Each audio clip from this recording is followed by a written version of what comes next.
téléphone mu ne ma waa Barthélémy Dias ñu ngi fii nii actuellement di sànni ay xeer donc si laa woo sama frère ma ko woowee moom jëlul après ma woowaat ko mu expliqué ma mu ne ma ñu ngi toj fi ñu ngi dañ toj kii bu balcon bi mais man pour man sax garaawul noonu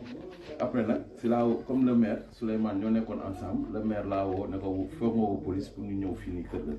ñu nga jox leen comme indicatif en face permanence AFP parce que ñu kër dafa jàkkaarloo permanence bi mais man li ma gën a jaaxal mooy yaakaaroon naa ni Barth li ko dal semaine passée Saint-Louis dina si yeewu parce que fii politique de violence jaru ko dimanche la élection yi li waaye doon xaar dimanche dina jeex te moom plus que muy attaqué nit ñi plus que nit ñi di ko gën a bàyyi man jaaxal na ma fii nous sommes des voisins Baobab ak Sicap Tali moo ñu séparé ñun xamuñu lii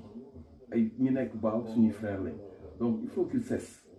foog mu wax ñi nga xam ne ñoom ñoo ànd ak moom c'est déplorable il fait actuellement presque 2 heures du matin maa ngi nii